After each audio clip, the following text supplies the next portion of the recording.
So I think most of you will know that the first part of my title is from Clausewitz, who wrote, "By intelligence, we mean every sort of information about the enemy and his country, the basis, in short, of our own plans and operations."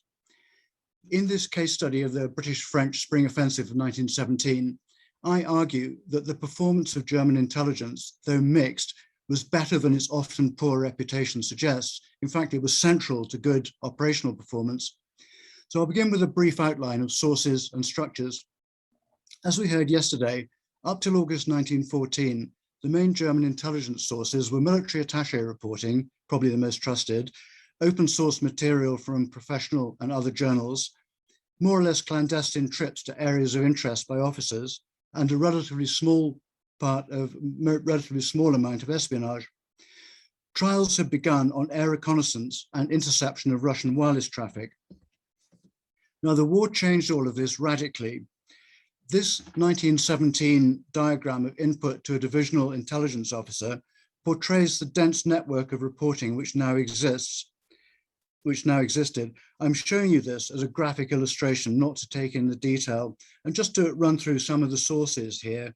Sources included deserters and prisoners, captured documents, agent reporting, interception of trench telephone communications by so-called Arendt stations, wireless intelligence, meaning both decrypting messages and locating transmitters to identify their parent formations, air reconnaissance and photography, routine reports from frontline units, flash spotting and sound ranging of the enemy's artillery, and liaison.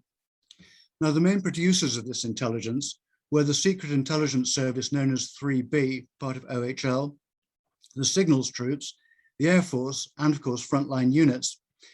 Lack of integration among these producers caused serious friction, but there was also much effective ad hoc cooperation, often depending on good personal relationships. Assessment was handled by OHL's intelligence department, the Nachrichtenabteilung, later from May 1917, Abteilung Fremde Heere. It was the only organization able to produce all source analysis, widely distributed, and used as the basis for OHL's assessments of the situation. I'm happy to expand on all of that in Q&A, but I'll move on now to my case study. The German army did not have enough resources to keep all areas strong at all times. It aimed to make every sector safe against limited sudden attacks, as they called them, and it would strengthen those threatened by a full-scale offensive. Now, what that meant was that intelligence on the date and place of the offensives became crucial. So Entente's strategy in early 1917 was to launch simultaneous offensives on the Western Front, on the Eastern Front, and in Italy. Following various disruptions to these plans, including the withdrawal to the Hindenburg Line in March 1917, the final version of the Western Front offensive consisted of 4 attacks. In order of implementation, these were a powerful but subsidiary British attack at Arras, a limited French attack on the Oise River. So those 2 attacks were intended to suck in German reserves before the main element of the joint offensive, the French attack on the Aisne, including the Chemin des Dames, and closely linked with that, a smaller but still important attack in the Champagne. There would also be pinning and deception operations, including in the Alsace, Lorraine, and Verdun sectors. It's often said that poor French security alerted the Germans to the offensive, but I've seen no sign of this in German sources.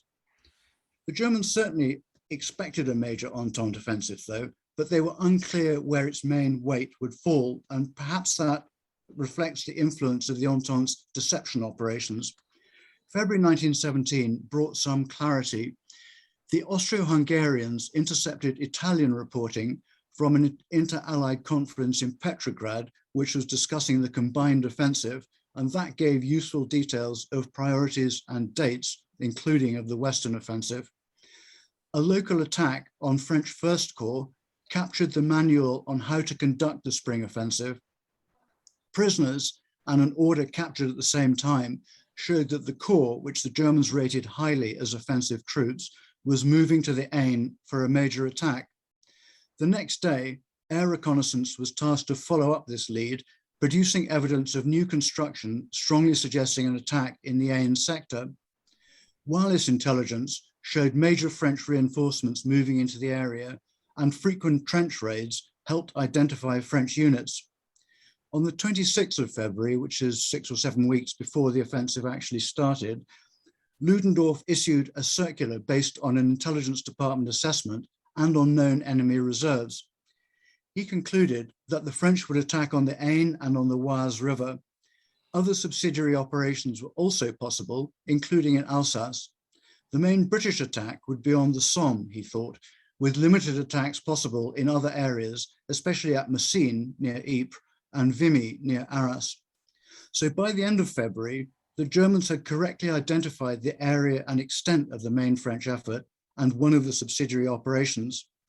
They still thought, wrongly, that the French would attack in Alsace and were not particularly clear about British intentions.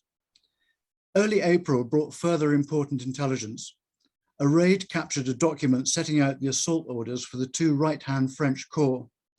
The Germans now knew the likely direction of the main attack and could also fix with certainty its right-hand limit. They expected an attack in Champagne and had a good understanding of the French order of battle, including the intention to use tanks for the first time. Shortly after this, opening of the French bombardment confirmed the extent of the attack. Prisoner statements made clear that the infantry assault was imminent. On the 15th of April, OHL circulated an agent report, clearly taken seriously, that the infantry assault would begin next morning. This was confirmed shortly before midnight, when prisoner statements and Arendt intercept reported that the enemy trenches were filling with assault troops. The attack began early on the 16th. Now, what action did the German army take on this intelligence? In February, it had set up training courses for divisional commanders and staff. Once the captured French assault manual was translated, the courses focused on how to defeat the French tactics. The Germans repeatedly took steps to confirm and supplement intelligence from one source by other means, including prisoner and documentary intelligence, air reconnaissance, and wireless intelligence. When the picture clarified in late February, they energetically reinforced the previously quiet Aisne front and replaced underperforming commanders and general staff officers. Finally, when intelligence came in that the French assault was imminent, they bombarded enemy trenches and support positions. So that's the French sector. Now, at Arras, intelligence was less successful. Even 2 days before the battle, German Sixth Army, which was facing the British, knew that the British would attack, but was unclear about their intentions. There are various reasons for this failure. The withdrawal to the Hindenburg Line, which happened 3 or 4 weeks before, distracted command attention. Ludendorff wrongly believed that the withdrawal would delay the offensive by up to 2 months. Loss of contact with British units disabled the best sources on order of battle, prisoners, and Arendt. The Germans were no longer, let me rephrase that. Loss of contact with British units disabled the best sources on order of battle, which were prisoners and Arendt. The Germans were no longer sure which divisions faced them, and in particular, how many the British had in reserve. Cultural stereotyping may also have played a role, with a persistent underestimation of the British Army in comparison with the French. Given the uncertainty and distraction, Sixth Army and its parent army group only submitted final requests for reinforcements in late March. Reinforcements were arriving and more were on the way, but too late to prevent a heavy defeat on the 9th of April. Now, in conclusion, the shock the British inflicted on the Germans at Arras shows that even in 1917 conditions, surprise was possible, in that case relating to the exact timing, extent, and weight of the attack. But in the French case, good German intelligence prevented the French achieving surprise, enabling the Germans to prepare an effective defense, which defeated the French breakthrough attempt on the first day. And in addition, the French army suffered serious and lasting damage. German intelligence, both military and naval, is often criticized, and rightly, for poor performance on higher level issues, such as Britain's ability to survive unrestricted submarine warfare.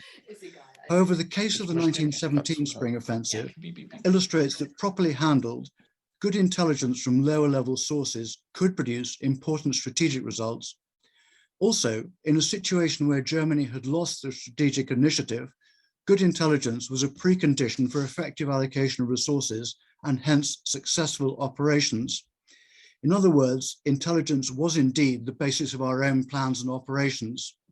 Thank you.